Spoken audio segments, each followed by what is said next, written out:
IPL इस समय cricket को कैसे इन्फ्लुएंस कर रहा है वो देखना बहुत ज़रूरी है। अगर हम बात करें सबसे ज़्यादा बड़ा इम्पैक्ट वो आया है वो क्रिकेट में आईपीएल के आने के बाद है। वो क्यों आया? T20 फॉर्मेट जब आया था, जब वर्ल्ड कप भी हुआ था, तब किसी ने इतनी प्रायोरिटी नहीं दी थी। इंडिया की भी जो टीम गई थी वो सेकंड टीम थी। जितने भी मेजर प्लेयर्स थे, जो इंपॉर्टेंट बड़े नाम थे, वो वर्ल्ड कप खेले भी नहीं थे। और पर्सनली अगर बात करें उस समय T20 से किसी को कोई उम्मीद नहीं थी कि ये फॉर्मेट इतना बड़ा बन जाएगा। और टू बी ऑनेस्ट ये चीज़ हुई भी किस लिए? इंटरनेशनल क्रिकेट की वजह से T20 फॉर्मेट बहुत ज़्यादा बड़ा नहीं बना है। आईपीएल के वजह से T20 क्रिकेट इतना बड़ा बन गया है। ऑब्वियसली छोटा है और आप हर कोई देख सकता है, उसमें टाइम बहुत कम लगता है। लेकिन आज के टाइम पे जो क्रिकेट ग्रो कर रहा है इंडिया के बाहर, वो 10 कंट्रीज के बाहर जो क्रिकेट पहले नहीं था, वो T20 फॉर्मेट की वजह से। और T20 फॉर्मेट को इतना पावरफुल बनाया आईपीएल ने। हम लोग प्रोज एंड कॉन्स की बात करेंगे, लेकिन काफी सारे प्रोज है। फर्स्ट ऑफ ऑल, इस समय T20 क्रिकेट सबसे ज्यादा खेला जा रहा है वर्ल्ड में, भले इंटरनेशनली अगर हम बात करें या फिर फ्रेंचाइज मॉडल में भी बात करेंगे। आज के टाइम पे आप कोई भी सीरीज देखेंगे, बायलैटरल टूर्स जब डिसाइड होते हैं तो एक बार को ओडीआईज 2 या 3 होंगे, लेकिन T20 कंपलसरी हो गए। कंपलसरी क्या बोले, लेकिन ज्यादा करके बोर्ड्स चाहते हैं कि 5 T20 हो। आप कम टाइम में ज्यादा पैसे निकाल पाते हैं और आरओआई बहुत अच्छा है। लेकिन आईपीएल ने इंटरनेशनल क्रिकेट को तो ग्रो किया ही किया है। आज के टाइम पे आप इकोसिस्टम देखें फ्रेंचाइज का कैसा है। आईपीएल के बदौलत आप देखिए आज के टाइम पे कितनी सारी लीग स्टार्ट हो गई हैं। Big Bash, Bangladesh Premier League, Pakistan Super League, Major League Cricket America में 100 हो रहा है, SA20 हो रहा है और ILT20 हो रहा है। तो अब मैं लिस्ट इसकी जितनी भी बोलो उतनी कम है। एक सोर्स ने, एक लीग ने इतनी सारी लीग्स को जन्म दिया है और इसकी वजह से क्रिकेट बहुत प्रॉफिटेबल बन गया, इंडिया में नहीं बाहर। और इसी के वजह से आप देखिए, इसके साथ एक कॉन भी है यहाँ पे कि आज के टाइम पे जो प्लेयर्स हैं वो प्रायोरिटी थोड़ी इंटरनेशनल क्रिकेट को कम देके डोमेस्टिक को भी कम दे रहे हैं। इंटरनेशनल क्रिकेट से हटके फ्रेंचाइज मॉडल पे, लीग्स पे ज्यादा प्रायोरिटी दे रहे हैं। ये प्रोज एंड कॉन्स हैं इस समय। लेकिन सबसे बड़ी चीज कि आप इतनी सारी लीग्स निकली है, वो एक सोचने वाली बात है। हम लोग प्रॉफिटेबिलिटी के ऊपर भी बात करेंगे। मल्टीपल लीग्स हैं। हमने मीडिया राइट्स के वैल्यूएशन पे एक वीडियो बनाया था, एक रील बनाया था, वो हम लोग कमेंट्स में जरूर डाल देंगे, डिस्क्रिप्शन में होगा उसका लिंक। आज के टाइम पे 23 से 27 की जो साइकिल है, उसमें जो वैल्यूएशन है आईपीएल के मीडिया राइट्स का, वो $6.2 बिलियन है। उसके वजह से आप देखेंगे फीफा के जो राइट्स थे उससे डबल से भी ज्यादा है। केवल एनएफएल से नीचे है, बाकी सारी जो लीग्स हो रही है वर्ल्ड में उनसे ऊपर है। और 2008 में आईपीएल स्टार्ट हुआ है। तो प्रॉफिटेबिलिटी वाइज प्लेयर्स को पैसे मिल रहे हैं। जितना क्रिकेट में पैसा आ रहा है, क्रिकेट जितना ग्रो कर रहा है, बाकी सारे स्पोर्ट्स से कंपीट कर पा रहा है, वो आईपीएल की वजह से। और इसी की वजह से बाकी सारी लीग्स में भी वैल्यूएशन अच्छी है, प्लेयर्स को अच्छे खासे पैसे मिल रहे हैं। अगर हम थर्ड चीज पे जाए यहाँ पे, इसी से पहले एक पॉइंट भी है, SA20 का मैं एग्जांपल देना चाहता हूँ। हम लोग प्रॉफिटेबिलिटी की बात कर रहे हैं यहाँ पे। SA20 इतना ज्यादा क्रूशियल है आज के टाइम पे अगर हम बात करें साउथ अफ्रीका क्रिकेट के लिए। ऐसे भी बोर्ड्स हैं, स्पेसिफिकली अगर हम साउथ अफ्रीका की बात करें, जिनका मेजर सोर्स ऑफ अर्निंग उनकी लीग्स हैं। आईपीएल का मेजर, BCCI का अगर हम बात करें, सबसे बड़ा जो अमाउंट आ रहा है पैसों का वो आईपीएल से आ रहा है। सेम चीज सारे बोर्ड्स के लिए। बिग बैश में भी अगर हम बात करें तो ऑस्ट्रेलिया काफी हद तक जो पैसे कमा रही है वो बिग बैश से कमा रही है, लेकिन उनका प्रायोरिटी अच्छा है, वो यंग प्लेयर्स को बहुत चांसेस दे रहे हैं, तो फायदे भी है। लेकिन हम लोग प्रॉफिटेबिलिटी की बात करें तो SA20 इतना ज्यादा जरूरी है इस समय पे साउथ अफ्रीका क्रिकेट के लिए, क्योंकि आप अगर याद करें last year world test cycle के क्वालिफिकेशन के लिए उनके साथ न्यूजीलैंड की सीरीज थी। उस सीरीज में उन्होंने अपनी C टीम भेजी थी। मैं B टीम की भी बात नहीं कर रहा हूँ, क्योंकि A टीम के जितने भी बड़े प्लेयर्स थे और B टीम के जो प्लेयर्स थे वो सारे बिजी थे SA20 खेलने में। और आप ये बात कीजिए, यहाँ पे WTC क्वालिफिकेशन लाइन पे थी, उसके बावजूद प्रायोरिटी दी गई SA20 को, क्योंकि फाइनेंशियली बोर्ड को चलने के लिए पैसा चाहिए और वो पैसा ये लीग्स देती है। तो SA20 की ये इंपॉर्टेंस है, इसकी वजह से हम प्रॉफिटेबिलिटी की बात कर रहे थे। और इससे बड़ी चीज प्रॉफिटेबिलिटी के अलावा अगर हम सेकंड पॉइंट पे आए यहाँ पे, तो वो टैलेंट की है। यहाँ 2 एस्पेक्ट्स हैं टैलेंट के।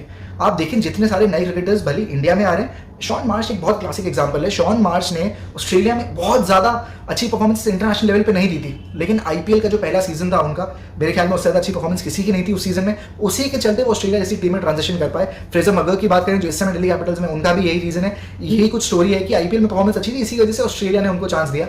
और अगर मैं इंडिया की बात करूं तो डोमेस्टिक टैलेंट कितना ज्यादा निकला। ऑब्वियसली मैं ये नहीं बोल रहा हूँ कि डोमेस्टिक क्रिकेट जरूरी नहीं है, डोमेस्टिक क्रिकेट बहुत जरूरी है, लेकिन आईपीएल के बाद ऑब्वियसली एक प्लेयर को फास्ट ट्रैक किया जा सकता है। ये बात इसमें कुछ कहने में गलत नहीं होगा। भले हम बुमराह की बात करें, हार्दिक पांड्या की बात करें, ऋषभ पंत की बात करें, और ऐसे काफी प्लेयर्स हैं जो डोमेस्टिक क्रिकेट में बहुत अच्छा कर रहे थे, लेकिन क्योंकि वो आईपीएल खेले तो उनको फास्ट ट्रैक किया जा सके। यशस्वी जायसवाल भी उनमें से एक है, उनका डोमेस्टिक में बहुत अच्छा परफॉर्मेंस था, आईपीएल में चांस मिला और वो फास्ट ट्रैक किए गए।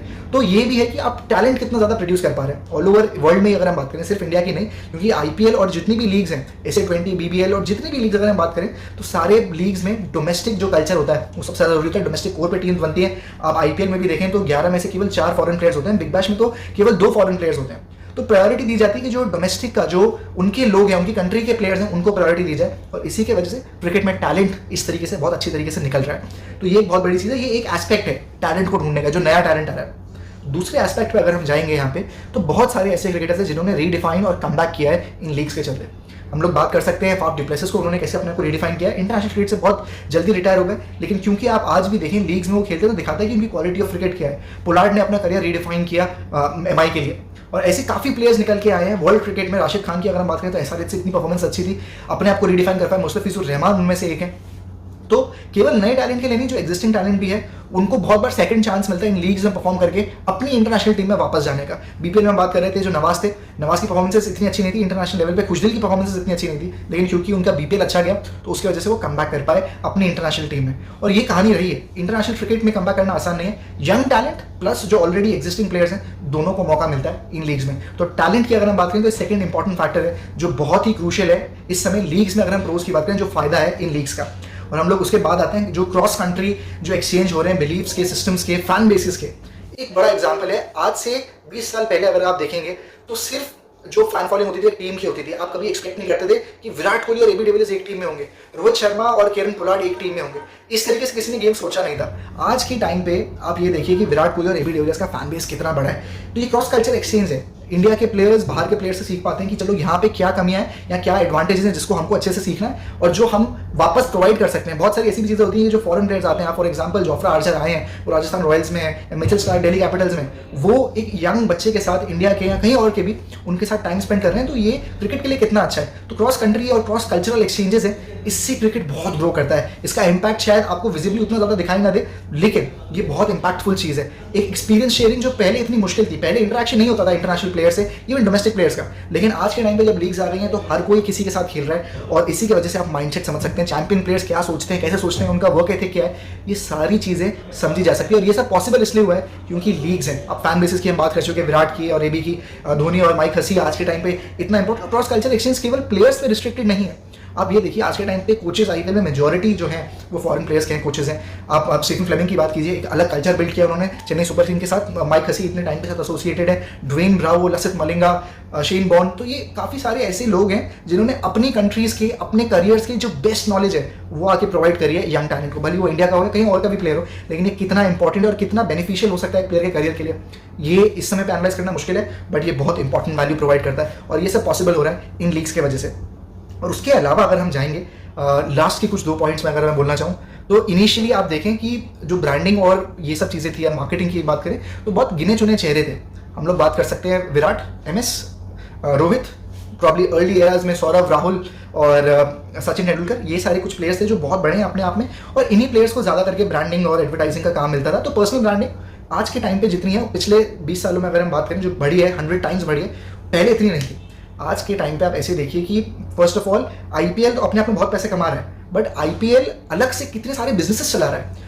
जो छोटे प्रोड्यूसर्स, जो छोटे कंपनीज हैं, वो अकॉर्डिंगली किसी प्लेयर को असाइन कर सकते हैं जो उनके बजट को फिट करे। आज के टाइम पे सूर्य कुमार यादव एक अपने आप में बहुत बड़े पर्सनल ब्रांडिंग उनकी है कि उनके नाम पे चीज़ें बिक सकती हैं, पहले नहीं होता था। अब देखें चहल बहुत अगेन इंटरनेशनल प्लेयर है इस समय, और इंडिविजुअली अपने दम पे चीज़ें बेचने का जो पहले वैल्यू मिलती थी वो केवल 2 या 3 प्लेयर्स को मिलती थी। आज के टाइम पे जो भी नया प्लेयर आता है जो अच्छी परफॉर्मेंस करता है उसको पर्सनल ब्रांडिंग का मौका मिलता है। एक सेकंड सोर्स ऑफ इनकम बनता है प्लेयर के लिए भी, एथलीट के लिए भी, और प्लस कंपनीज भी आजकल ज़्यादा फ्लेक्सिबिलिटी के साथ डील कर पाती है। क्योंकि अगर एक ऐसी कंपनी है जो बहुत बड़ा अमाउंट नहीं हैंडल कर सकती, जो विराट कोहली को असाइन नहीं कर सकती, तो उनके लिए उनके पास सब्स्टिट्यूट्स है। तो क्रिकेट को अब अगर हम बिजनेस पॉइंट ऑफ व्यू से देखें तो एक बहुत बड़ी फ्लेक्सिबिलिटी भी प्रोवाइड हुई है लीग्स के चलते। उनके पास ज़्यादा चेहरे हैं जिससे वो सामान बेच पाए अपना, और मेरे ख्याल में ये एक अच्छी चीज़ है। प्लेयर्स के लिए भी एक सेकंड सोर्स ऑफ इनकम है, तो ये भी पॉसिबल इसलिए हुआ है क्योंकि लीग्स में आपको चांसेस मिले हैं, क्योंकि टीम में सिर्फ 11 लोग ही खेलते हैं। तो ये भी एक क्रूशियल पॉइंट है। लास्ट में आते आते एक हम लोग डिसएडवांटेज की भी बात करेंगे जो मेरे ख्याल में थोड़ा मेजर है। IPL या फिर हम बात करें फ्रेंचाइज क्रिकेट की वजह से, थोड़ा इसका फर्स्ट पार्ट मैंने ऊपर भी डिस्कस किया था कि इंटरनेशनल क्रिकेट डाई कर रहा है। इंटरनेशनल क्रिकेट को बहुत दिक्कत हो रही है सर्वाइव करने में। आज के टाइम में आप देखें पिछले 2 या 3 सालों में कितने ODIs हुए। ODIs बहुत कम हो गए, T20 क्रिकेट थोड़ा कम हो गया है, लेकिन सबसे ज़्यादा दिक्कत की बात यह है कि फॉर्मेट ही मर रहा है। ODI का सबसे ज़्यादा कंसर्न है। और दूसरी चीज़ अगर मैं बात करूँ, ODI तो बहुत मेजर कंसर्निंग पार्ट है, जो सब जानते हैं कि ODI कितना कम हो गया है। आप आजकल की सीरीज़ देखें, इंडिया ने मुश्किल से 3 ODIs खेले पिछले कुछ 6 महीनों में, वो भी चैंपियंस ट्रॉफी जस्ट पहले, उससे पहले ज़्यादा ODIs खेले ही नहीं, इवन नोइंग की चैंपियंस ट्रॉफी आने वाला है। तो प्रायोरिटी कम हो गई है, ODI लोग देखना कम पसंद करते हैं, और मेरे ख्याल में बहुत अच्छा फॉर्मेट है जो स्लोली एंड ग्रेजुअली डिक्लाइन कर रहा है। T20 क्रिकेट की भी बात करें, इन जनरल इंटरनेशनल क्रिकेट की बात करते हैं, ट्रेंट बोल्ट एक बहुत अच्छा एग्जांपल है। ऑब्वियसली सबके अपने रीजंस होते हैं, बट ये चीज़ें पहले नहीं होती थी, आज होने लगी। और इसमें मेरा पर्सनल टेक है, हो सकता है मैं गलत हूँ। आज के टाइम पे प्लेयर्स की प्रायोरिटी लीग्स है, क्योंकि उनको लगता है कि थोड़ा कम स्ट्रेस है उसमें, और हम लोग पैसे भी ठीक ठाक कमा सकते हैं, इसमें कुछ गलत नहीं है, लेकिन इंटरनेशनल क्रिकेट की क्वालिटी इसलिए डिक्लाइन कर रही है। प्लेयर्स आप देखें 33, 34, 32 की एज में भी रिटायरमेंट लेने की सोच रहे हैं और सेंट्रल कॉन्ट्रैक्ट से हट रहे हैं। More importantly Kane Williamson, Heinrich Klaasen, van der Dussen, काफ़ी सारे प्लेयर्स हैं जो आज के टाइम पे सेंट्रल कॉन्ट्रैक्ट जिनके पास नहीं है, खुद से नहीं है, उन्होंने खुद से मना किया कि हमें सेंट्रल कॉन्ट्रैक्ट नहीं चाहिए, हम फ्लेक्सिबिलिटी चाहते हैं। क्रिकेट एक फ्रीलांस बन गया है, स्पेशली इंटरनेशनल क्रिकेट जो हमेशा से सबसे ज़्यादा प्रायोरिटी रहती थी किसी इंसान की, वो आज के टाइम पे थोड़ी कम हो गई है। ये एक कंसर्निंग चीज़ है, क्योंकि अगर इंटरनेशनल क्रिकेट की लेवल गिरेगा तो ऑटोमेटिकली आपको इन लीग्स का भी लेवल गिरता हुआ दिखाई देगा, और स्पोर्ट के लिए ये चीज़ अच्छी नहीं है। आज के टाइम पे हम लोग ECB की बात करें या बिग बैश या फिर क्रिकेट ऑस्ट्रेलिया की बात करें, माफ़ कीजिएगा, तो ये सारी लीग्स हैं, ये अपना बायलैटरल विंडो भी है, इंटरनेशनल विंडो है, ये IPL के हिसाब से बनाते हैं।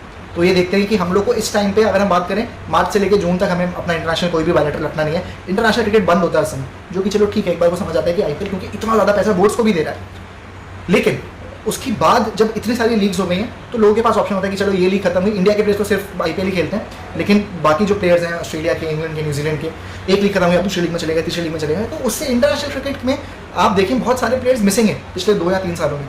वो कंसर्निंग चीज़ है। इंटरनेशनल क्रिकेट हमेशा प्रायोरिटी रहना चाहिए, और अगर ये चीज़ है तो मेरे ख्याल में जो बोर्ड्स हैं उनको भी कुछ ना कुछ एक स्ट्रिक्ट कंजेंट रखना चाहिए कि आप इतने लीग्स खेल सकते हैं, इतने टाइम के लिए खेल सकते हैं, उसके अलावा आप फोकस कीजिए डोमेस्टिक पे, आप फोकस कीजिए इंटरनेशनल क्रिकेट पे। तो मेरे ख्याल में ये एक इसका नेगेटिव है लीग्स का, जो इतने सारे पॉजिटिव हमने देखे, एक बहुत इंपॉर्टेंट पार्ट ये है कि इसके वजह से इंटरनेशनल क्रिकेट स्ट्रगल कर रहा है। ये प्रोज एंड कॉन्स थे IPL के इन जनरल। आपको लगता है अगर मैंने कुछ मिस किया हो तो आप कमेंट्स में जरूर बताइए, और अगर ये वीडियो अच्छी लगी हो तो लाइक कीजिए, चैनल को सब्सक्राइब कीजिए। मिलते हैं अगली वीडियो में। Thank you.